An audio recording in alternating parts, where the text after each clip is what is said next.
하나님의 말씀 시편 102편 되겠습니다. 여호와여 내 기도를 들으시고 나의 부르짖음을 주께 상달하게 하소서. 나의 괴로운 날에 주의 얼굴을 내게서 숨기지 마소서. 주의 귀를 내게 기울이사 내가 부르짖는 날에 속히 내게 응답하소서. 내 날이 연기같이 소멸하며 내 뼈가 숯같이 탔음이니이다. 내가 음식 먹기도 잊었으므로 내 마음이 풀같이 시들고 말라버렸사오며 나의 탄식 소리로 말미암아 나의 살이 뼈에 붙었나이다. 나는 광야의 올빼미 같고 황폐한 곳에 부엉이같이 되었사오며 내가 밤을 새우니 지붕 위에 외로운 참새 같으니이다. 내 원수들이 종일 나를 비방하며 내게 대항하여 미칠 듯이 날뛰는 자들이 나를 가리켜 맹세하나이다. 나는 죄를 양식같이 먹으며 나는 눈물 섞인 물을 마셨나이다. 주의 분노와 진노로 말미암음이라. 주께서 나를 들어서 던지셨나이다. 내 날이 기울어지는 그림자 같고 내가 풀에 시들어짐 같으니이다. 여호와여 주는 영원히 계시고 주에 대한 기억은 대대에 이르리이다. 주께서 일어나사 시온을 긍휼히 여기시리니 지금은 그에게 은혜를 베푸실 때라. 정한 기한이 다가오미니이다. 주의 종들이 시온의 돌들을 즐거워하며 그의 티끌도 은혜를 받나이다. 이에 문나라가 여호와의 이름을 경외하며 이 땅의 모든 왕들이 주의 영광을 경외하리니 여호와께서 시온을 건설하시고 그의 영광 중에 나타나셨습니다. 여호와께서 빈궁한 자의 기도를 돌아보시며 그들의 기도를 멸시하지 아니하셨도다. 이 일이 장래 세대를 위하여 기록되리니 창조함을 받을 백성이 여호와를 찬양하니로다. 여호와께서 그의 높은 성소에서 굽어보시며 하늘에서 땅을 살펴보셨으니 이는 갇힌 자의 탄식을 들으시며 죽이기로 정한 자를 해방하사 여호와의 이름을 시온에서 그 영예를 예루살렘에서 선포하게 하려 하심이라. 그때의 민족들과 나라들이 함께 모여 여호와를 섬기리로다. 그가 내 힘을 중도에 세약하게 하시며 내 날을 짧게 하셨도다. 나의 말이 나의 하나님이여 나의 중년에 나를 데려가지 마옵소서. 주의 연대는 대대에 무궁하니이다. 주께서 옛적에 땅의 기초를 놓으셨사오며 하늘도 주의 손으로 지으신 바니이다. 천지는 없어지려니와 주는 영존하시겠고 그것들은 다 옷같이 낡으리니 의복같이 바꾸시면 바꾸시려니와 주는 한결같으시고 주의 연대는 무궁하리이다. 주의 종들의 자손은 항상 안전히 거주하고 그의 우수는 주 앞에 굳게 서리이다 하였도다. 아멘. 오늘 시편 102편은요. 바벨론 포수기에 있는 그 상황에서 시인이 그 절망 중에 하나님께 소망을 갖고 쓴 시입니다. 그래서 이 시편은 슬픔도 있고 소망도 있고 절망도 있고 하나님에 대한 그 희망도 있는 거죠.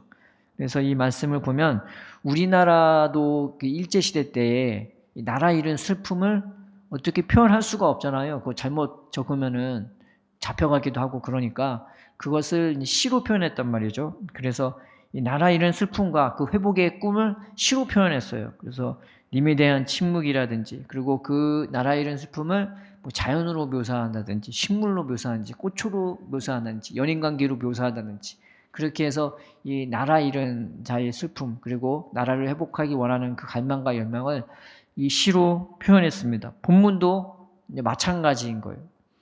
이 예루살렘이 어떻게 망했냐?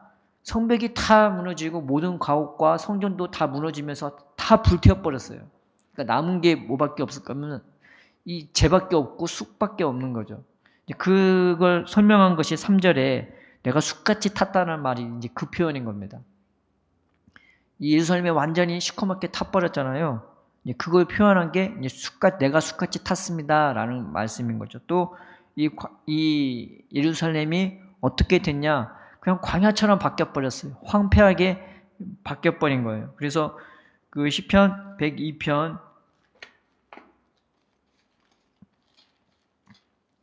6절에 뭐라고 나와 있냐면요. 나는 광야의 올빼미 같고 황폐한 곳에 부엉이같이 되었사오니 부엉이가 이렇게 울잖아요. 이제 밤에 그렇게 우는데 이 예루살렘이 그렇게 돼버린 거예요. 그래서 내가 그 부엉이처럼 울게 되는 거예요. 지금 상황이 영적으로 깜깜한 거예요. 앞이 안 보여요. 이스라엘은 어떻게 다시 재건해야 될지 또 감이 안 잡히는. 차라리 맨 땅이면은 짓기 쉬울 텐데 이거 완전히 잿더미가 되고 완전히 황폐하게 돼버린 거예요. 그러니까 울 수밖에 없는 부흥이처럼 울 수밖에 없는 상황이 6절에 표현한 겁니다. 그리고 9절에 보면은 내가 죄를 양식같이 먹는다고 하지 않습니까? 이제 예루살렘이 다 타버리고 성전도 타버리니까 거기 뭐밖에 안 남아요? 죄밖에 안 남는 거예요. 그 죄가 내 양식이 돼버리는 거예요. 그러니까 나라 이룬 슬픔을 이렇게 표현한 것입니다. 하나님이 지으신 그 예루살렘이고 하나님이 세우신 나라고 인도하신 백성인데 이 나라가 이렇게 처참하게 망하게 된 겁니다. 그래서 8절에 보면은 내 원수들이 종일 나를 비방하며 내게 대항하여 미칠 듯이 날뛰는 자들이 나를 가리켜 맹세하나이다. 원수 마귀가 그냥 사방에 둘러싸고 있는 것처럼, 그리고 들짐승들이 얼마나 많이 이 황폐한 곳에 왔다 갔다 합니까? 늑대나 일이나 여우나 뭐 별의별 들짐승, 날짐승들이 예루살렘에 왔다 갔다 하는 거예요. 그 정도로 상황이 처참한 겁니다. 또 그것뿐만이 아니죠. 이게 신앙이 보면은요, 영적 사춘기도 있고 영적인 갱년기도 있는 것입니다. 영적 갱년기의 대표적인 인물이 누구냐면 이삭입니다. 은혜가 충만했던 이삭이요, 나이가 드니까 눈이 멀죠. 이제 근데 그게 영적인 것도 같이 표현한 것입니다. 마음이 나도 모르게 이제 바뀐 거죠. 예전에 참신했던 그 믿음에서 떠나와서 마음이 후퇴된 이제 그런 상태가 된 거죠. 이 사람이 사춘기가 있고 갱년기가 있잖아요. 사춘기는 언제 발생하느냐? 내 신체가 자라가면서, 그리고 내 생각과 마음이 이제 폭이 넓어지고 커지면서 나를 사랑하는 부모에 대해서 막 대항하기도 하고 자기만의 시간이 공간이 필요하게 되는 거죠. 자연적으로 일어나는 현상입니다. 갱년기는 거꾸로예요. 내 육체가 쇠약하기 시작하면서 내 생각과 마음이 나도 모르게 좁아지기 시작하면서 그냥 견디기 힘든 거죠. 여성분들이 이게 더 심하지 않습니까? 그런데 이 본문에는 영적 갱년기도 포함이 되어 있는 거예요. 마치 영적 갱년기 같은 이스라엘, 영적 갱년기 같은 유다의 상황이 이 고스란히 표현된 거죠. 그래서 102편 23절에 그가 내 힘을 중도에 쇠약하게 하시며 내 날을 짧게 하셨도다. 나의 말이 나의 하나님이여 나의 중년에 나를 데려가지 마옵소서. 주의 연대는 대대에 무궁하니이다. 이제 힘을 잃어버린 거예요. 생명을 잃어가기 시작하는 거예요. 적응이 못하는 거죠. 영적 갱년기 같은, 눈이 어두워지고 그리고 마음이 이루마를 수 없이 그 상황에서 괴로운 상태가 되는 것입니다. 그래서 이 절망적인 상황에서 나라를 잃고 영적인 갱년기 같은 내가 힘을 잃어가는 이 시점에서 내가 의지할 데가 아무것도 없는 거예요. 내가 이 기반이었던 삶의 터전이 완전히 망해버렸고 또 나도 다른 곳으로 옮겨졌기 때문에 거기서 의지할 것은 아무것도 없는 거죠. 세상에 조롱거리밖에 안 되고 세상에 비판거리밖에 안 되는 자신의 처지를 보면서 시인은 아주 슬퍼하고 하나님께 절망적으로 기도하고 있는 것입니다. 그런데요, 우리의 연약함과 완악함은 하나님이 모르고 부르신 게 아니라 알고 부르셨어요. 그래서 성경은 우리가 하나님을 떠날 것도 알았단 말이죠. 그래서 모세를 통해서 하나님이 하셨던 말씀이 너희는 나를 떠나게 될 거야. 언젠가는 떠나야, 그리고 언젠가는 다시 돌아오게 될 거라고. 이것이 우리에게 소망이 되는 거죠. 레위기 맨 마지막 부분도 그렇고 신명기 맨 마지막 부분도 그렇고 이것을 모세의 그 글에 정확하게 기재가 되어 있습니다. 그래서 그 이스라엘이 망할 것을 예언한 것은 그 수백 년 후에 예언자들을 통해서만 예언된 게 아니라 이미 모세를 통해서 예언된 말씀인 거예요. 너희가 나만 섬겨, 나만 사랑해, 나만 의지해. 다른 신은 네가 절하지 말고 섬기지 말고 가까이 하지 말라. 너 그거 가까이 하면 너 그것 때문에 망한다. 너 그거 가까이 하면 그게 네 생각과 마음을 찔러 너를 괴롭게 하고 너를 아프게 하고 결국 그것 때문에 네가 눈이 멀고 망한다고. 그리고 내가 너를 돌아오라고 계속 하겠지만 네가 끝끝내 나를 거부하고 그거 악한 것 따르고 섬기면은 그게 너를 완전히 망하게 할 거라고. 네 본토 땅에서 네가 떠나가게 될 거라고. 근데 거기서 네가 회개하게 될 거라고. 내가 너를 다시 돌이켜서 세상에 너를 다 버렸을 때 나만 너를 생각하고 너를 사랑해서 너를 다시금 이 땅으로 돌아오게 할 거라고. 모세의 책에 기록이 되어 있어요.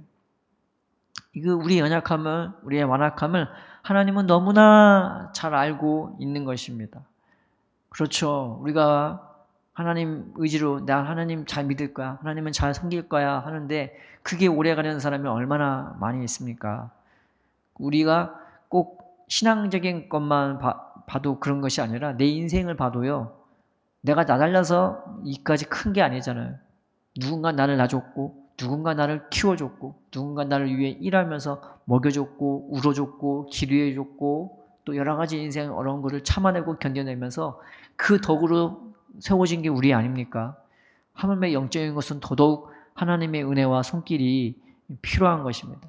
그래서 이 모세에 기록된 우리 연약함을 하나님은 아시고 이 모세를 통해서 우리에게 소망을 주신 거죠.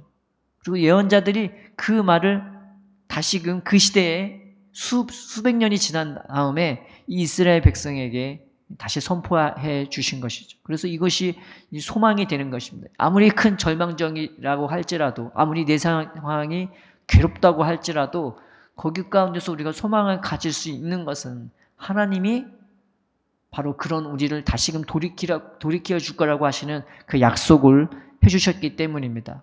오늘 내가 사는 삶이 비록 절망적이고 힘들고 괴롭더라도 다 무너진 것 같고 다 시커멓게 타버린 것 같고 내 인생에 어떤 힘도 없는 것 같다 할지라도 하나님은 나를 너무나 잘 아시고 그런 나를 다시금 세워주시기 위해 여전히 나를 보고 있고 나를 위해 예배하고 있고 나를 위해 영원한 생명을 준비하고 있음을 우리가 믿음으로써 설사 내 인생의 절망 중이라 하더라도 우리가 하나님을 바라보는 우리가 됩시다. 주님이 우리를 사랑하십니다. 주님이 우리를 기다리고 계십니다. 주님이 우리에게 영원한 생명을 부어주려고 준비하고 계시는 것입니다. 그래서 13절 14절에 주께서 일어나사 시온을 긍휼히 여기시니 지금은 그에게 은혜를 베푸실 때라. 정한 기한이 다가옴이이다. 주의 종들이 시온의 돌들을 즐거워하며 그의 티끌도 은혜를 받나이다. 또 17절에 여호와께서 빈궁한 자의 기도를 돌아보시며 그들의 기도를 멸시하지 아니하셨도다.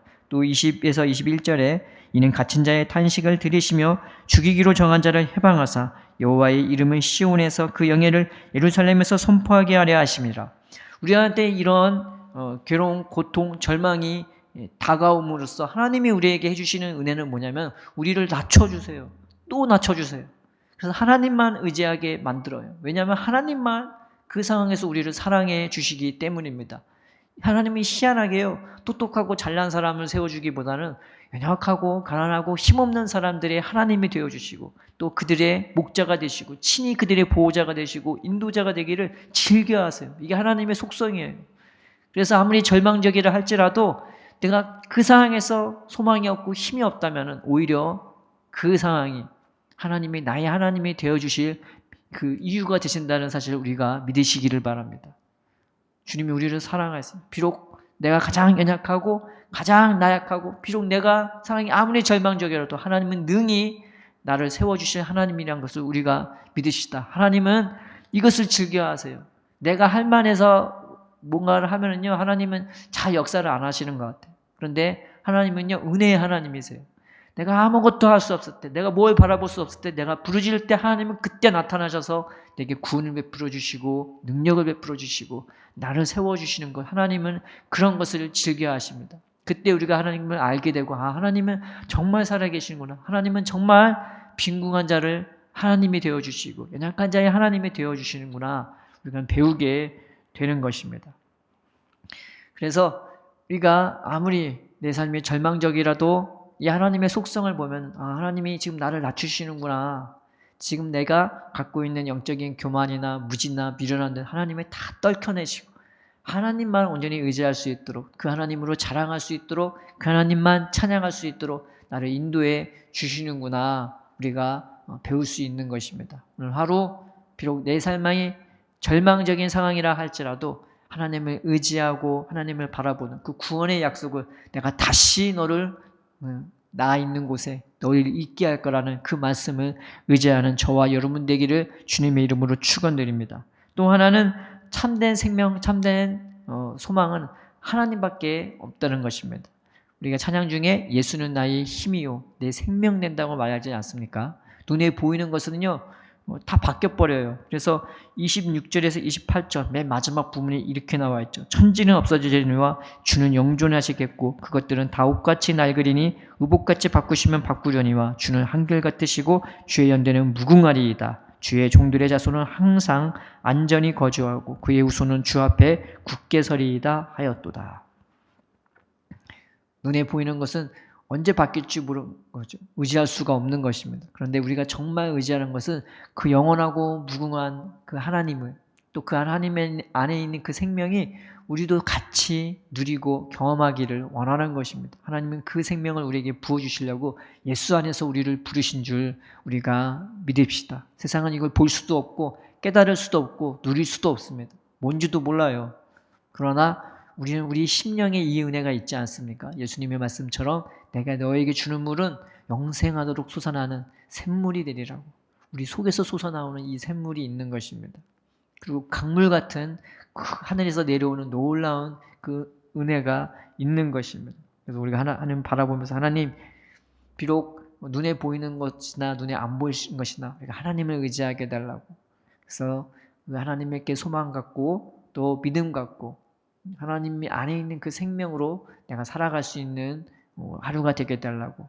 내 삶에 어떤 순간순간 나한테 절망을 갖다 주고 괴로움을 갖다 주고 나한테 슬픔을 갖다 주는 그런 상황이 있다 할지라도 내가 두려워하지 말게 하시고 또 힘들더라도 하나님을 믿고 의지하면서 내가 승리할 수 있게 해달라고 기도하는 저와 여러분 되십시다. 사랑의 하나님 아버지 감사합니다. 우리 인생이 아무리 절망 중이라도 그 상황에서 나보다 미리 아시고 우리를 위해 모세를 통해 말씀해 주셨던 회복을 약속하셨던 그 말씀을 우리가 의지하게 하여 주시옵소서. 비록 내 인생이 숲같이 검고 죄밖에 없고 의지할 것 없고 눈물밖에 없다 할지라도 나를 영원한 생명으로 찾으시고 다시 세워주실 그 하나님을 바라보게 하여 주옵시고 그 하나님이 나의 소망이 되고 나의 힘이 되고 나의 생명이 될 수 있도록 순간순간 우리를 붙잡아 주옵시고 우리에게 구원을 해주시고 능력을 베풀어 주시옵소서. 오늘 하루도 주님을 사랑하고 의지하며 예수님의 이름으로 기도드립니다. 아멘.